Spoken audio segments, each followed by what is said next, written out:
جب آپ عقل کے ذریعے سے آئیں گے اور عقل کے ذریعے سے خدا کو پہچاننے کی کوشش کریں گے تو عقل اپنے سٹرکچر کے اندر، اپنی ساخت کے اندر، اپنے ڈھانچے کے اندر ایسی نہیں ہے کہ جو کہ خدا جو وجود اپنی یونٹی اور اپنی کاملیت کے اعتبار سے سمجھ سکیں۔ کیوں؟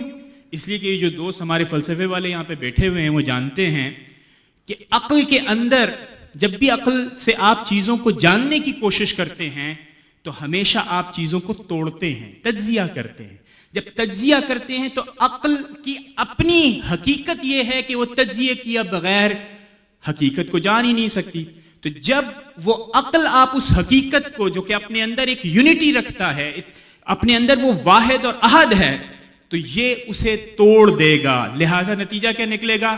نتیجہ نکلے گا تنزیہ۔ نتیجہ کیا نکلے گا؟ کہ خدا بعد کا تصور، کہ خدا جو ہے اس تک رسائی ممکن نہیں ہے، اسے آپ جان نہیں سکتے، خدا ہم سے دور ہے، خدا عادل تو ہے لیکن فضل نہیں فرما سکتا۔ تو یہ جو تصورات ہیں یہ پھر اس کی امپلیکیشن میں نکلتے ہیں۔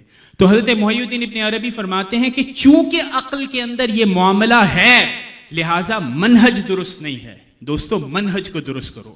منہج کو درست کیا تو اب کیا آیا؟ اب آیا مثال، یعنی جو امیجنیشن ہے۔ اس امیجنیشن سے ہی کائنات اللہ رب العزت نے کریٹ کی۔ انسان اسی مثال کے ساتھ خود علم حاصل کرتا ہے اور اسی مثال یا عالم خیال ہی کے ذریعے سے آپ جان سکتے ہیں کہ اللہ رب العزت اپنی احادیت کے اندر، اپنی یونٹی کے اندر اور اپنی کاملیت کے اندر کیا ہے۔ وہ مدارج آپ کو صرف مثال ہی طے کروا سکتا ہے، عقل کروائے گی تو حقیقت کو اس کا ایک پہلو آپ کو دکھائے گی، اس کا ایک پہلو آپ کو دکھائے گی اور اس میں بعد اور اس میں جزیات کا پہلو غالب ہوگا کہ ایک جز تو دکھائے گی دوسری جز نہیں دکھائے گی۔ لہٰذا منہج۔ تو اس طرح آپ نے کلام کو اپنے اندر سمو لیا، ٹھیک ہے، کلام کو اپنے اندر سمویا، فلسفے پر جتنی تنقید ممکن ہو سکتی تھی وہ آپ نے فرمائی اور عقل کو بھی اپنے دامن سے باہر نہیں نکلنے دیا۔